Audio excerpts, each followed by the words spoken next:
الحمد لله نحمده ونستعينه ونستغفره ونؤمن به ونتوكل عليه ونعوذ بالله من شرور أنفسنا ومن سيئات أعمالنا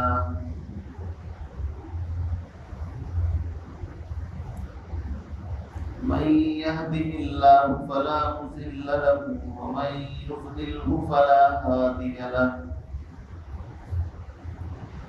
ونشهد أن سيدنا ومرشدنا ومولانا محمدا عبده ورسوله أما بعد فأعوذ بالله من الشيطان الرجيم بسم الله الرحمن الرحيم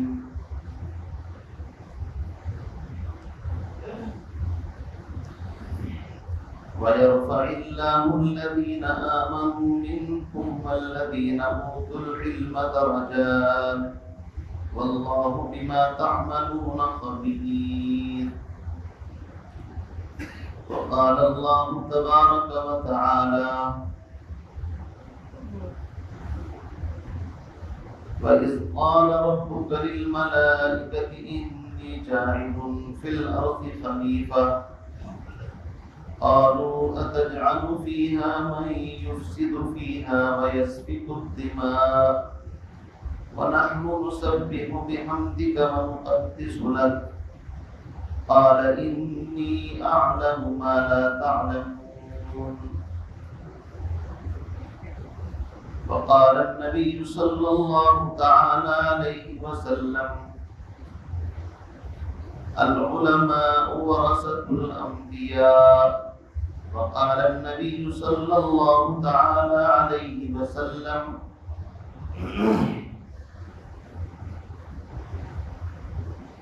خيركم من تعلم القرآن وعلمه أو كما قال النبي صلى الله تعالى عليه وسلم اللهم صل على محمد وعلى آل محمد كما صليت على إبراهيم وعلى آل إبراهيم إنك حميد مجيد اللهم صل على محمد وعلى آل محمد كما صليت على إبراهيم وعلى آل إبراهيم إنك حميد مجيد اللهم صل على محمد وعلى آل محمد كما صليت على إبراهيم وعلى آل إبراهيم إنك حميد مجيد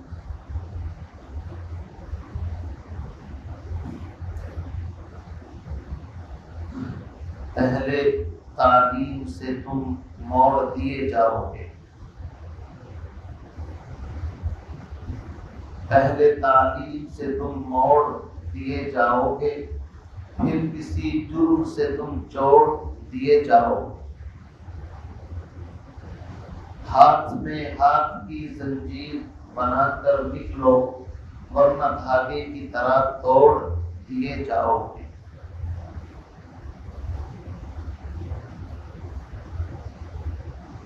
اور علامہ اقبال نے دوسرے انداز میں کہا ہے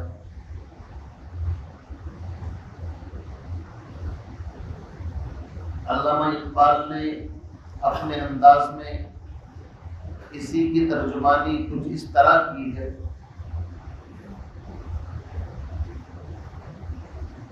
کہتے ہیں اللہ سے کرے دور تو تعلیم بھی فتنہ اللہ سے کرے دور تو تعلیم بھی فتنہ املاک بھی اولاد بھی جاگیر بھی فتنہ، املاک بھی، اولاد بھی، جاگیر بھی فتنہ، اور ناحق کے لیے اٹھے جو شمشیر بھی فتنہ، ناحق کے لیے اٹھے جو شمشیر بھی فتنہ، ناحق کے لیے اٹھے جو شمشیر بھی فتنہ، اور فرمایا شمشیر ہی کیا نعرہ تکبیر بھی فتنہ۔ اگر ناحق کے لیے نعرہ تکبیر اللہ اکبر بلند کرو یہ دین نہیں ہے، یہ بھی فتنہ ہے۔ انتہائی واجب الاحترام بزرگوں، بھائیوں، دوستوں، ایک ہفتے کے بعد آپ حضرات سے ملاقات کا شرف حاصل ہو رہا ہے۔ گزشتہ ہفتے آپ حضرات سے ملاقات ہوئی تھی جمعے کے خطاب کے اندر، اس کے 2 دن بعد پھر وطن جانا ہوا، عزیز و اقارب کی ملاقات کا شرف اللہ نے عطا فرمایا، اور اسی سفر کے اندر علم اور ادب کے شہر ام المدارس دارالعلوم دیوبند بھی جانا ہوا۔ الغرض میرا ایک 4-5 دن کا جو سفر ہے، میں مانتا ہوں بہت ہی اللہ کے فضل و کرم سے بہت اچھا رہا۔ اساتذہ، علماء، والدین اور اپنے عزیز و اقارب، دوست، احباب، بہت سارے لوگوں کی ملاقات جن سے نہیں ہو سکتی اس موقع پر اللہ نے عطا فرمائی۔ میرے بھائیوں، یہ شوال کا مہینہ شروع ہو چکا ہے۔ رمضان کے بعد جو مہینہ آتا ہے شوال کا مہینہ، اس مہینے میں دینی اسلامی مدرسے کھل جاتے ہیں، داخلے شروع ہو جاتے ہیں، اور یہ سال کے اخیر تک یعنی پھر شعبان تک یہ تعلیمی سفر رہتا ہے۔ تو اللہ نے میرے ذہن کے اندر یہ بات ڈالی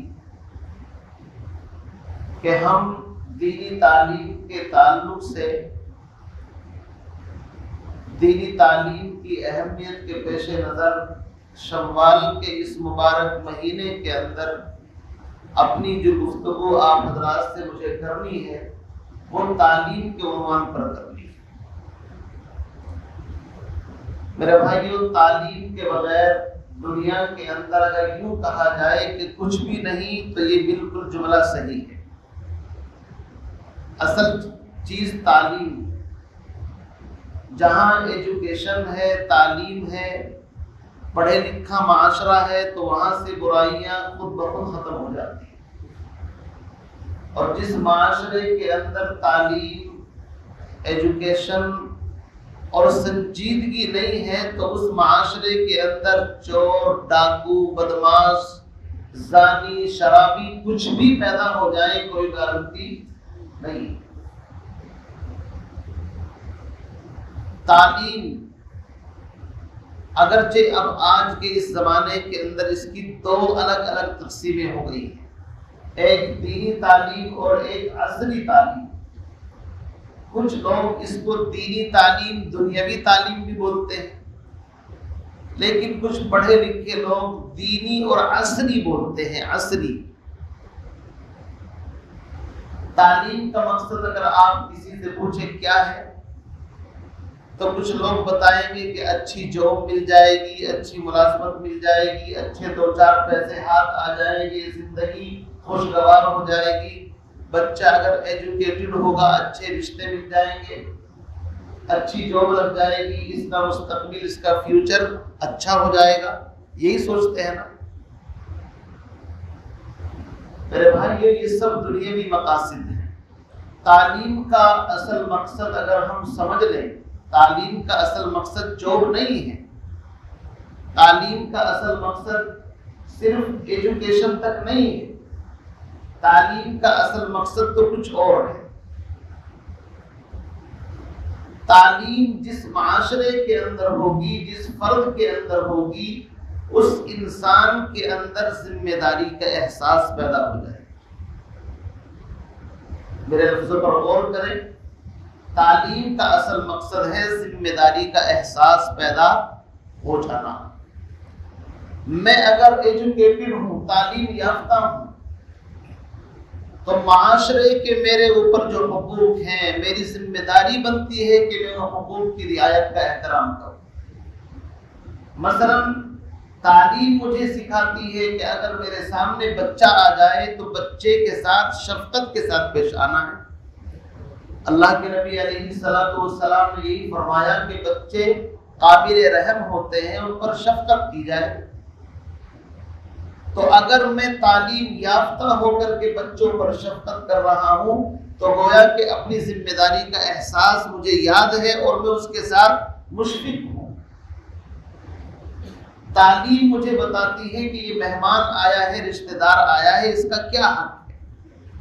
خندہ پیشانی کے ساتھ استقبال کرنا، اپنی حیثیت کے مطابق مہمان نوازی کرنا، عزت کے ساتھ اس کو اٹھانا بٹھانا، عزت کے ساتھ رخصت کرنا، یہ تعلیم بتاتی ہے مجھے۔ تعلیم یافتہ اگر انسان ہے، اس کے سامنے بوڑھا آ گیا تو تعلیم اس کو ذمہ داری کا احساس یاد دلا رہی ہے کہ بوڑھے کا اکرام ایسا ہی ہے جیسے اس نے اللہ کا اکرام کر لیا ہو، چاہے وہ کسی بھی معاشرے کا، کسی بھی سماج کا بوڑھا ہے۔ تو تعلیم اگر ہوگی تو انسان حق ادا کرے گا۔ تعلیم انسان کے پاس ہے، استاد آئے گا تو پتہ چل جائے گا کہ استاد کا مقام کیا ہے۔ استاد وہ شخصیت ہے جو زمین سے اٹھا کر، فرش سے اٹھا کر کے انسان کو عرش تک پہنچاتا ہے۔ اس کے سامنے مجھے کس طرح بچ جانا ہے، کس طرح خدمت کرنی ہے، یہ تعلیم سکھاتی ہے۔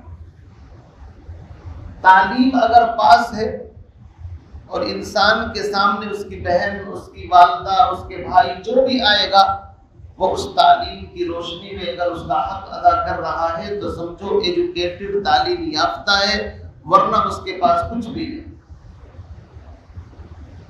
تو میرے بھائیوں، ہم تعلیم کو ایک مقصد کے تحت سیکھیں۔ بغیر تعلیم یافتہ معاشرہ انسانیت کے لیے قاتل ہے، انسانیت کا دشمن ہے۔ اللہ کے نبی علیہ الصلوۃ والسلام نے تعلیم کی کتنی اہمیت بیان فرمائی۔ فرمایا اطلب العلم من المہد الی اللحد، ماں کی گود سے لے کر قبر کی گود تک، قبر میں جانے تک ہر انسان دین کا محتاج، دین کو سیکھے، دین کو حاصل کرے۔ ماں کی گود سے لے کر کے قبر میں جانے تک انسان طالب علم ہے، اس کی زندگی کبھی ختم نہیں ہوتی۔ ہر معاشرے کے اندر انسان سیکھنے کی کوشش کرے۔ حضرت حاجی امداد اللہ مہاجر مکی رحمۃ اللہ علیہ کے بہت بڑے شاگرد، پوری دنیا کے اندر ان کا نام کا ڈنکا آج بھی ہے، فقیہ وقت، فقیہ النفس، حضرت مولانا رشید احمد گنگوہی نور اللہ مرقدہ، بہت بڑی شخصیت گزری ہے۔ انگریز کے خلاف انہوں نے جہاد کیا، جنگ لڑی انگریز سے، تو ظاہر بات ہے انگریز تو ان کی جان کا دشمن ہو گیا۔ حضرت حاجی امداد اللہ مہاجر مکی تو ہجرت کر کے مکہ المکرمہ تشریف لے گئے، لیکن آپ کے خلیفہ، آپ کے مرید مولانا رشید احمد گنگوہی کو گرفتار کر لیا گیا۔ علماء بے چین ہو گئے کہ اتنی بڑی ہستی کو گرفتار کرنا، اس کا مطلب یہ ہے کہ انگریز کی نیت کے اندر کچھ فطور ہے۔ پتہ چلا کہ انگریز کا منصوبہ پھانسی دینے کا ہے۔ کسی نے ان کے شیخ و مرشد حضرت حاجی امداد اللہ سے تذکرہ فرمایا کہ حضرت آپ کے شاگرد کو گرفتار کر لیا گیا اور انگریز کا منصوبہ ان کو پھانسی پر چڑھانے کا ہے۔ تو اس اللہ کے ولی کی زبان سے ایک بات نکلی کہ کس کے اندر ہمت ہے جو اس کو پھانسی کے اوپر لٹکا دے۔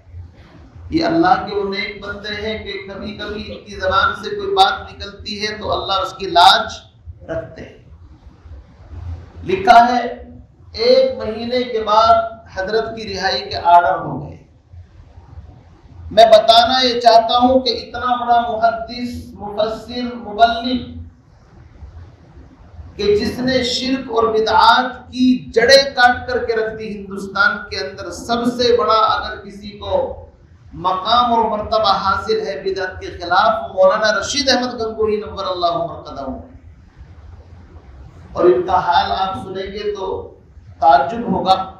ان کی بینائی چلی گئی تھی آخر عمر کے اندر، تو جو خط آتے تھے وہ ان کے شاگرد مولانا یحییٰ اپنے استاد کو پڑھ کر کے سناتے تھے۔ بعض خطوط میں اہل بدعات کی طرف سے بڑی بڑی گالیاں بھی ہوتی تھی، تو شاگرد استاد کو کیسے سنائے ان گالیوں کو پڑھ کر کے؟ حضرت نے فرمایا کہ بھائی آج کل خط وط نہیں آ رہے کیا؟ فرمایا حضرت خط تو بہت آتے ہیں لیکن میرے اندر ہمت نہیں ہے سنانے کی، کہ کیوں، کیا ہے؟ کہ آپ کو لوگ گالیاں بکتے ہیں، کچھ کچھ اس کے اندر لکھا ہوا ہے، میں کس زبان سے ان کو پڑھ کر کے سناؤں؟ تو اتنا بڑا انسان کہتا ہے کہ بھائی کوئی بات نہیں، اگر کوئی بات قابل اصلاح ہوگی تو ہم اصلاح کر لیں گے، ورنہ ان کی گالیاں ہمیں نہیں لگے گی، وہ اپنی زبان گندی کر رہے ہیں، ان کی گالیاں اتنی دور کی بھی کہیں گالی لگا کرتی، یہ فرمایا۔ یہ لوگ اتنے بڑے ویسے ہی نہیں بنے، ان کے اخلاق بھی بڑے اونچے تھے۔ تو مولانا رشید احمد گنگوہی نور اللہ مرقدہ جیل کے اندر جب گئے تو یہ لوگ اپنے وقت کی قدر و قیمت کو پہچانتے تھے۔ الوقت اثمن من الذهب،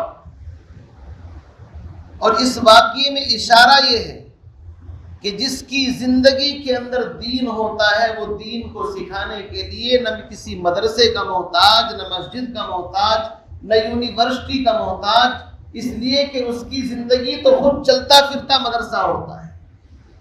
وہ درخت کے نیچے بیٹھ جائے تو درخت بھی مدرسہ بن جائے، اور وہ صحرا اور جنگل کے اندر چلا جائے تو وہاں بھی یونیورسٹی بن جائے۔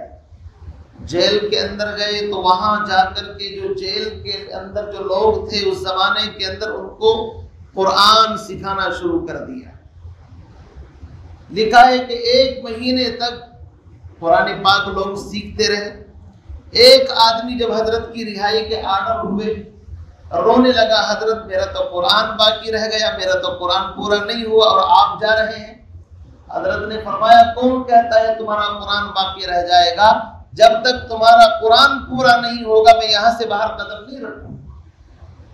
میرے عزیز بھائیوں، ہمارے اندر اگر دین کی فکر پیدا ہو جائے تو ہم جس معاشرے کے اندر جائیں گے، جہاں جائیں گے، چاہے جلوت میں، چاہے خلوت میں، اور چاہے رشتہ داری کے اندر، چاہے اپنے کارخانے کے اندر، زندگی میں دین ہوگا تو دین ہی دوسروں تک منتقل ہوگا۔ اس سال کا پہلا مہینہ تعلیمی اعتبار سے چل رہا ہے۔ ارادے کریں، عزائم کریں کہ ہم سب دین کے بارے میں فکر مند ہو جائیں اور اپنی زندگی کا نصب العین دین کو سیکھنا بنا لے، اوڑھنا بچھونا دین ہو۔ میری زندگی کا مقصد تیرے دین کی سرفرازی، میں اسی لیے مسلمان، میں اسی لیے نمازی، قل ان صلاتی و نسکی و محیای و مماتی للہ رب العالمین۔ عزیز بزرگوں، بھائیوں، دین بڑی اونچی چیز ہے۔ دین آتا ہے تو برائیاں خود بخود ختم ہو جاتی ہیں۔ دین آتا ہے تو اخلاق ساتھ لے کر کے آتا ہے۔ امام اعظم ابو حنیفہ رحمۃ اللہ علیہ کتنے عظیم انسان ہیں، بڑے بڑے شاگرد ہیں۔ لکھا ہے کہ ایک مرتبہ شاگرد بیٹھے ہوئے ہیں، کسی مسئلے میں کوئی بحث چل رہی ہے، کتابیں قلم دماد دائیں بائیں رکھی ہوئی ہے، سنجیدگی کے ساتھ غور و فکر چل رہا ہے۔ اچانک ایک چھوٹا سا بچہ چل کر کے مجلس کے اندر اپنی گیند یا جو جس سے کھیلنے کی کوئی چیز تھی اس کو اٹھانے کے لیے آتا ہے۔ امام اعظم ابو حنیفہ رحمۃ اللہ علیہ فوراً کھڑے ہو جاتے ہیں۔ شاگردوں نے دیکھا اتنا عظیم انسان ایک بچے کی وجہ سے کھڑا ہو گیا، کوئی بات نہیں، بچہ گیند اٹھا کر کے باہر چلا گیا۔ تھوڑی دیر کے بعد پھر یہی ماجرا ہوا، پھر کھڑے ہو گئے۔ 2-3 مرتبہ کے بعد شاگردوں میں سے امام ابو یوسف جو قاضی القضات بڑے لوگوں میں سے ہیں، کہنے لگے حضرت ایک بچہ آتا ہے، آپ بار بار کھڑے ہو جاتے ہیں، بات سمجھ میں نہیں آئی۔ فرمایا ابو یوسف تمہیں معلوم نہیں یہ میرے استاد کا پوتا ہے، یہ درس میں آتا ہے تو مجھے استاد کی یاد آتی ہے، میں اس کے احترام میں کھڑا ہو جاتا ہوں۔ علم انسان کے پاس ہوتا ہے تو احترام، عزت خود بخود آ جاتی ہے۔ میرے بھائیوں، ہم دینی علم سیکھنے کی کوشش کریں۔ دینی علم خدا کی قسم زندگی کے اندر آئے گا تو بہاریں پیدا ہوگی۔ بنجر زمین کے اوپر اگر بارش نہیں برستی تو ویران ہو جاتی ہے، اجڑ جاتی ہے، اور جس زمین کے اوپر بارش برستی ہے تو وہ ہریالی سرسبز و شاداب ہو جاتی ہے۔ جس دل کے اوپر دین کی محنت نہ کی جائے وہ تو بنجر دھرتی کی طرح ہے، بنجر زمین کی طرح ہے۔ اللہ رب العزت نے مجھے آپ کو موت سے پہلے موقع دیا ہے کہ ہم دین سیکھنے کی فکر کریں، اپنی اولاد کو دین کو سکھانے کی فکر کریں، اور اپنے ارد گرد کے ماحول کا جائزہ لیں۔ ہماری ذمہ داری ہے پڑوس کے اندر، محلے کے اندر جو بچے ہیں ان کے والدین سے ملیں، ان کو توجہ دلائیں کہ آپ اپنے بچوں کو مدرسے کے اندر داخل کرو تاکہ یہ رب کا قرآن سیکھیں، نبی کا فرمان سیکھیں۔ رب کعبہ کی قسم، دین زندگی کے اندر آئے گا تو ساری دنیا کے جھگڑے فتنے خود بخود ختم ہو جائیں۔ آپ جانتے ہیں قرآن پاک کی سب سے پہلی نازل ہونے والی آیت جو غار ہرا کے اندر، غار ہرا زمین سے بھی تقریباً کئی ہزار فٹ کی بلندی کے اوپر ہے۔ اللہ کے نبی وہاں جاتے تھے عبادت کے لیے، کئی دن وہاں پر رہتے تھے۔ الغرض آسمان سے جبریل فرشتہ آیا اور آ کر کے پیغمبر علیہ السلام کو 3 مرتبہ دبایا، اور دبانے کے بعد جو سب سے پہلا جملہ جبریل کی زبان سے نبی کے کانوں میں پڑا ہے وہ سورہ علق پارہ نمبر 30 کی ابتدائی 5 آیات ہیں۔ اقرأ بسم ربک الذی خلق، خلق الانسان من علق، اقرأ وربک الاکرم الذی علم بالقلم، علم الانسان ما لم یعلم۔ آپ قرآن کی 5 آیتوں کی روشنی میں خود دیکھ سکتے ہیں کہ اللہ کا پیغام اپنے نبی کے اوپر سب سے پہلا پیغام کس چیز کا آیا ہے؟ نماز کا، روزے کا، حج کا، زکوٰۃ کا، قربانی کا، کسی چیز کا نہیں آیا۔ اللہ نے جبریل کو سب سے پہلا میسیج، سب سے پہلا پیغام، سب سے پہلا خط، سب سے پہلی بات، سب سے پہلی آیت اگر نازل کی ہے تو وہ تعلیم، ایجوکیشن کے بارے میں ہے۔ فرمایا اقرأ بسم ربک الذی خلق، میرے محبوب آپ پڑھیے اس رب کے نام سے جس نے پیدا کی۔ اقرأ بسم ربک الذی خلق، جس مذہب کی، مذہبی کتاب کی سب سے پہلی نازل ہونے والی آیت ایجوکیشن، تعلیم کی اہمیت کے بارے میں ہو، آج وہ معاشرہ اپنے گریبانوں میں جھانک کر کے دیکھے کہ تعلیم کے اعتبار سے کہاں پر کھڑا ہوا ہے۔ خود دیکھیں، دینی تعلیم کو تو چھوڑ دیجئے، دینی تعلیم کو تو 5% طبقہ حاصل کر رہا ہے۔ کتنا؟ 5۔ اس 5 میں سے بھی 2% وہ ہیں جو ادھر ادھر بیچ میں ہی لٹک کر کے رہ جاتے ہیں۔ کسی نے 10 پارے کر لیے تو کسی نے 20، کسی نے ناظرہ پڑھ لیا تو اما پارا یاد نہیں، ایسے ہی درمیان میں سے ہی سفر ان کا موقوف ہو جاتا ہے۔ بچ بچا کر کے 3% طبقہ وہ نکلتا ہے جو کسی مدرسے سے فارغ ہوتا ہے۔ اس میں سے بھی 1-1.5% طبقہ وہ ہے جو عالم بننے کے باوجود ان کی زندگی کے اندر دین مکمل طریقے سے داخل نہیں ہوتا۔ عالم ہے لیکن شریعت کے مطابق اس کا لباس نہیں، ایسے علماء ہم کو مل جائیں۔ عالم ہے لیکن دین کا کام نہیں بلکہ بزنس میں، تجارت میں، کسی اور کاروبار کے اندر لگ گیا۔ وہ کہتا ہے 8-10 ہزار روپے میں گزارا نہیں ہوتا اور اتنے ملتے نہیں، اس لیے میں تو کوئی کام کر رہا ہوں۔ تھک ہار کر کے 5% میں سے کل 1.5 یا 2% زیادہ سے زیادہ ایسا طبقہ رہ جاتا ہے کہ جو اپنی زندگی کو قرآن و سنت کے لیے وقف کرتا ہے۔ وہ کسی مسجد کا خطیب ہو، کسی مدرسے کا مدرس ہو، یا کسی مسجد کا مؤذن خادم، یہ وہ لوگ ہیں کہ جنہوں نے پھر اخیر میں آ کر کے ٹھان لیا کہ کچھ بھی ہو دین کو ہمیں اوڑھنا بچھونا بنانا ہے، اور اسی کے سلسلے میں پڑھتے وقت بھی قربانیاں دی اور پڑھاتے وقت بھی قربانیوں کے ساتھ وقت دے کر کے اس دنیا سے چلے جاتے ہیں۔ ان کی زندگی کا مقصد شہرت نہیں، ان کی زندگی کا مقصد دولت نہیں، ان کی زندگی کا مقصد اگر ہے تو صرف یہ ہے کہ محمد الرسول اللہ صلی اللہ علیہ وسلم کا لایا ہوا دین اس نسل کے سینوں کے اندر کس طریقے سے منتقل ہو جائے۔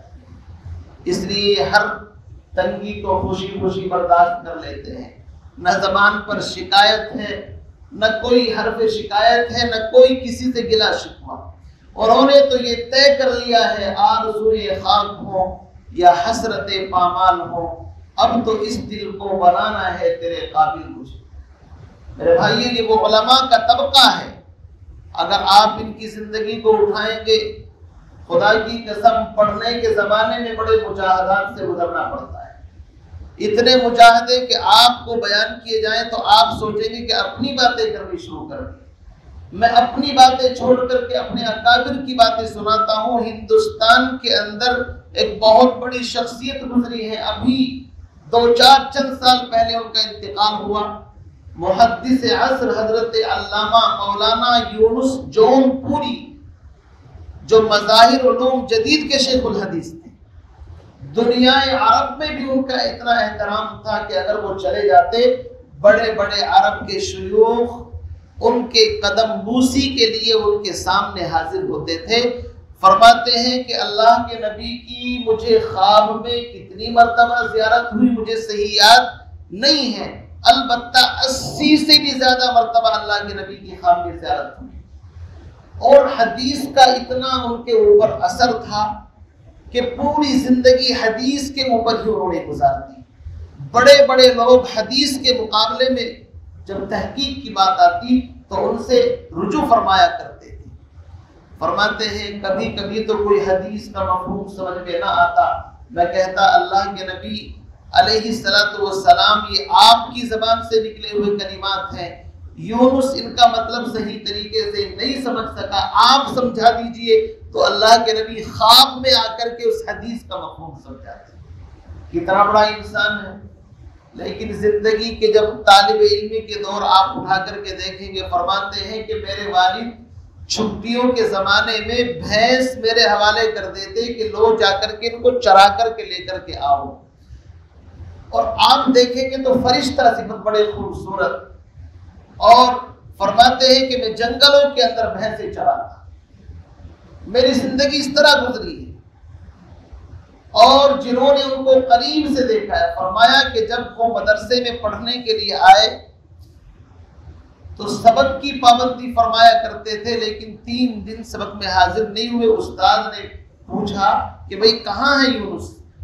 3 دن کے بعد حاضر ہوئے تو فرمایا حضرت بخار شدید ہے، اٹھنے کی ہمت نہیں، ہاتھ پکڑ کر کے دیکھا تو انتہائی اعلیٰ درجے کا بخار۔ فرمایا دوائی نہیں لی؟ فرمایا حضرت دوائی کے پیسے ہی نہیں، آپ دوائی کی بات کرتے ہیں، 3 دن سے کھانا نہیں کھایا ہے۔ کیسے لوگ تھے، اتنی قربانیوں کے بعد انہوں نے دین سیکھا ہے اور یہ دین ہم تک پہنچا ہے۔ دین کے لیے ادب، محنت، مجاہدہ شرط ہے۔ جو بچہ یہ چاہے گا مجھے فیسلٹی ملے اور پھر میں دین سیکھ لوں، تو میں بڑی بات نہیں کہتا، سکھا دے اللہ اچھی بات ہے اس کو، لیکن اب تک کا تجربہ یہی ہے کہ جو بچہ زیادہ فیسلٹی کے چکر میں پڑتا ہے وہ دین کی برکتوں سے عظمتوں سے محروم رہ جاتا ہے۔ پڑھائی کے زمانے کے اندر اپنے آپ کو پگھلانا پڑتا ہے، اتنا کھپانا پڑتا ہے کہ فارسی کا ایک شاعر ہے مولانا شیخ سعدی شیرازی، فرماتے ہیں کہ سعدی جانتے بھی ہو علم کیسے آئے گا، مثال دے کر کے سمجھایا، فرمایا پے علم چو شم باید گداخ کہ بے علم نہ تما خدا را شناخت۔ فرماتے ہیں سعدی جب تک اپنے وجود کو موم بتی کے موم کی طرح نہیں پگھلا دو گے اس وقت تک جس طرح موم بتی جب جلتی ہے تو موم پگھل پگھل کر کے نیچے گر جاتا ہے، ختم ہو جاتا ہے، یہاں تک کہ اس ساری کی ساری جو دھاگا ہوتا ہے وہ جل جاتا ہے تو موم بھی ختم ہو جاتا ہے۔ فرماتے ہیں جب تک موم بتی کی طرح اپنے آپ کو محنت اور مجاہدے کی بھٹی میں نہیں جھونکو گے اس وقت تک علم دین حاصل نہیں کر سکتے۔ ایک چھوٹا سا بچہ ہے ہمارا 5-6 سال کا، تھوڑا سا اس کی مزاج میں عجیب ایک طرح کی وہ ہے، تو کبھی کبھی میرے پیروں کے اوپر ہاتھ لگاتا ہے۔ پیروں میں تو آپ دیکھ رہے ہیں نا کالے کالے رکھے ہیں، ان کو پوچھتا ابو یہ کیا ہے آپ کے؟ میں کہتا ہوں بیٹا جب پڑھو گے تو خود پتہ چل جائے گا، بتانے کی ضرورت نہیں ہے، پڑھو گے تو پتہ چل جائے گا۔ جب انسان چٹائی کے اوپر بیٹھتا ہے، فرش کے اوپر بیٹھتا ہے، نمازیں پڑھتا ہے تو اس کے اثر کی وجہ سے پیروں کے اوپر ایک خاص قسم کا نشان دائیں بائیں پڑ جاتا ہے۔ تو کچھ چیزیں بتانے سے سمجھ میں نہیں آتی، میں نے کہا جب بڑے ہوں گے آپ پڑھیں گے تو پھر انشاءاللہ اس کا جواب آپ کو خود بخود مل جائے گا کہ یہ کیا چیز ہے۔ محنت اور مجاہدہ علم کے لیے شرط ہے، بغیر محنت کے علم نہیں آتا۔ تو ہمارے وہ طلبہ جو آج کل چاہتے ہیں کہ فیشنیبل بھی ملے، عیش و آرام بھی ملے، میں اس لیے کہہ رہا ہوں کہ علم کے لیے راتوں کو اٹھنا پڑتا ہے۔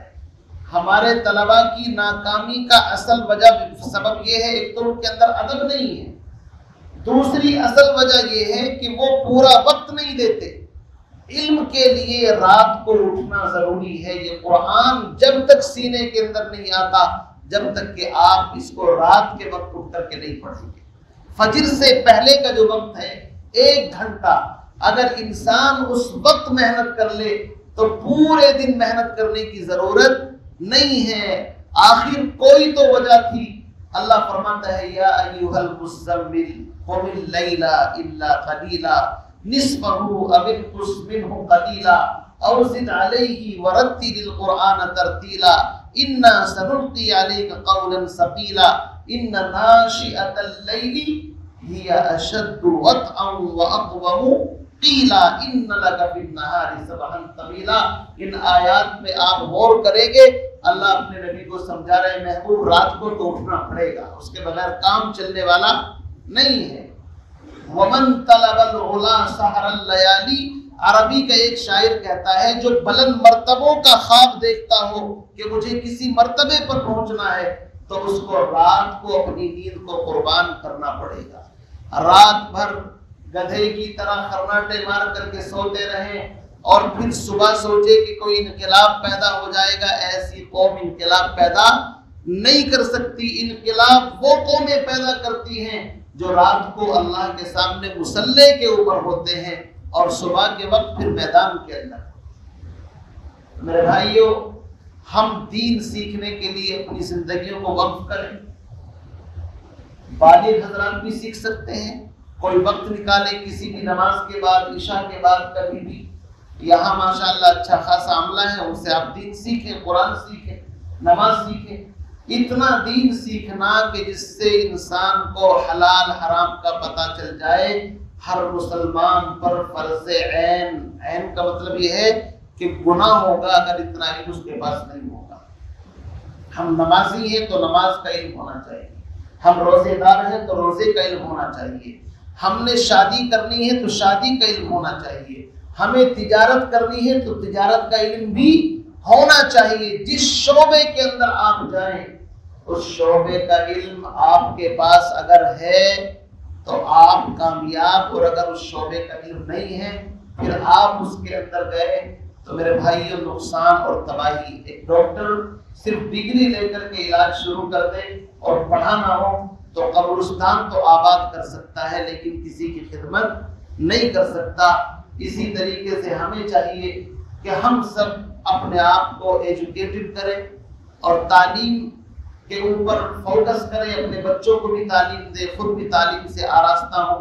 اللہ تعالیٰ مجھے بھی آپ کو بھی ان باتوں پر عمل کی توفیق نصیب فرمائیں اور اپنے دینی مدارس کا زیادہ سے زیادہ خیال رکھیں کہ ان کے اندر بچوں کو بھیجیں اور ان کی ہر طرح کی جتنی بھی ضرورتیں ہیں ان میں بڑھ چڑھ کر کے قوم حصہ لے تو انشاءاللہ ایک صالح اور پاکیزہ معاشرہ تیار ہوگا، اور اس معاشرے سے جب انشاءاللہ خوشبو پھیلے گی تو پوری دنیا کو معطر کر کے رکھ دے گی۔ تو تعلیم ہی ایک ایسی خوشبو ہے کہ جس کا اثر دور تک اور دیر تک چلتا ہے۔ اللہ تعالیٰ مجھے آپ کو ان باتوں پر عمل کی توفیق نصیب فرمائے۔ وآخر دعوانا الحمدللہ رب العالمین۔